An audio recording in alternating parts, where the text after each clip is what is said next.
Today we're going to show you how to change the evaporator fan motor on your refrigerator. It's a really easy job. All you're going to need is a 1/4 inch nut driver and a pair of knee and lows pliers.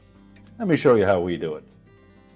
Now the first step in this repair will be to pull the refrigerator out far enough to get behind it and as well to disconnect the power.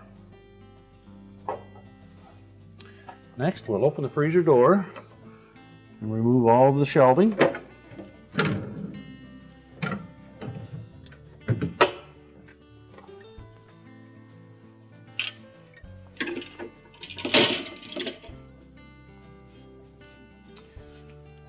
Next, we're going to remove the evaporator cover. There's a total of 13 1/4 inch hex head screws that we'll want to remove off both sides, across the top, and take the next two off just to give us a little more movement.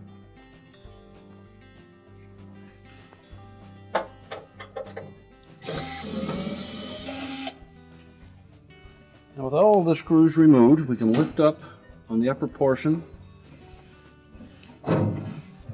tilt the bottom of the cover out, turn it sideways, and we can remove it. We now have access to the evaporator fan motor. Now with the cover removed, we have the evaporator motor exposed. The next thing we'll do is remove the ground wire from the top and the two wires from the motor.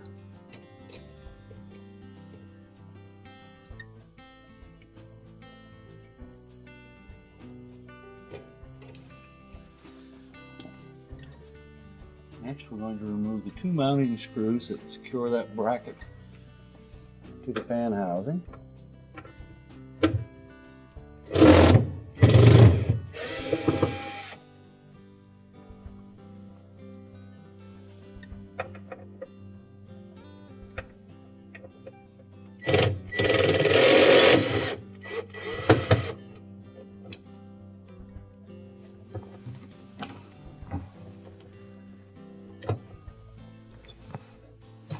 And then we'll just lift the evaporator fan motor right out.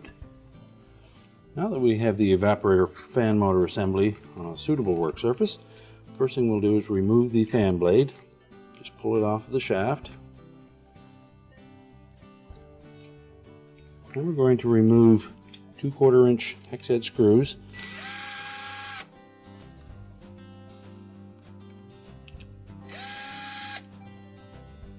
That will separate the front half of the bracket. And just pull that off and pop the motor out through the back.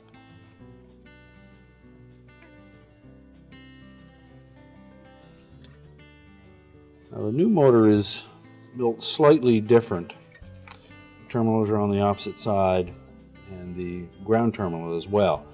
You could put it in this manner, but it tends to get it up a little too close to the upper housing.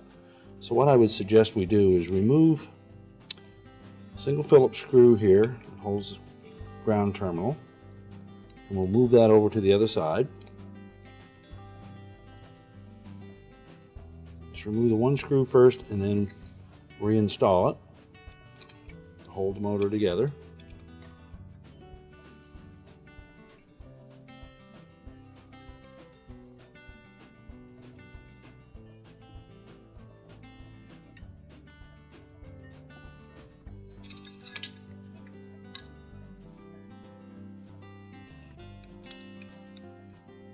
And we'll remove the other side and install that ground clip.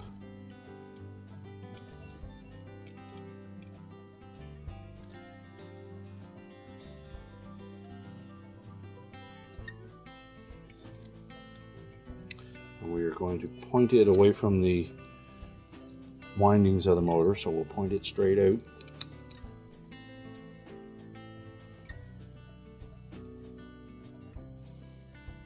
And tighten that screw securely.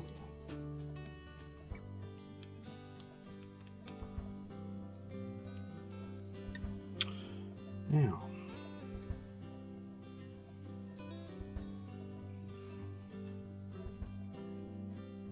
the motor will fit into the existing rubber grommet. Install the front bracket.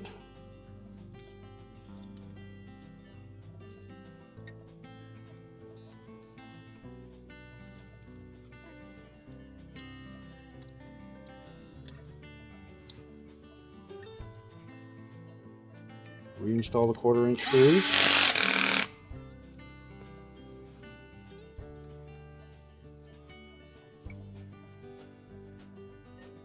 Now when you install the new motor, the terminals to the windings on the motor will be on the opposite side, but there is enough harness there to connect to those.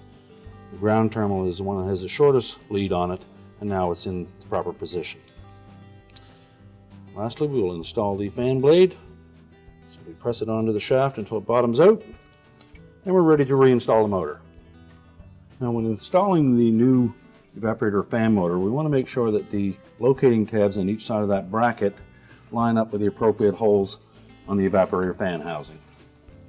The new evaporator fan motor. First of all, locate the bracket on one side or the other with a little locating tab. And we'll secure it with one screw.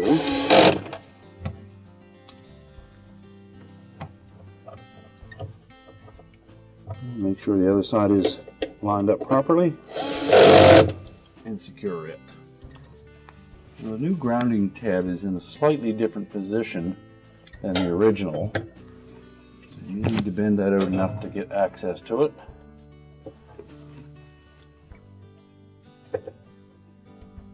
And we'll install the ground wire.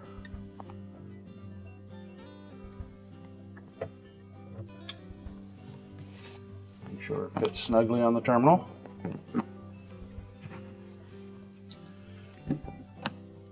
The wires to the motor are on the reverse side now, so we'll need to gain a little bit of length in that harness.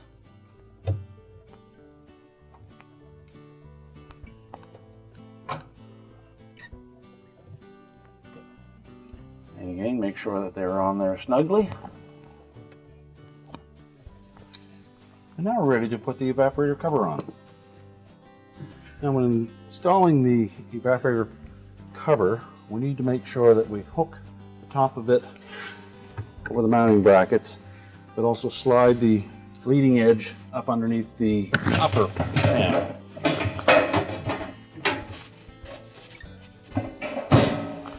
And the bottom should fit inside the drain pan.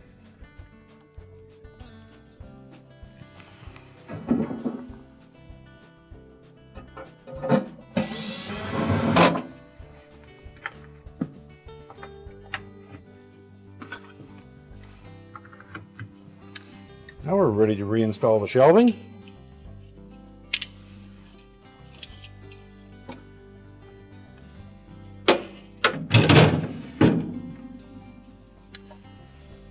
And we can reconnect the power, and our repair is complete.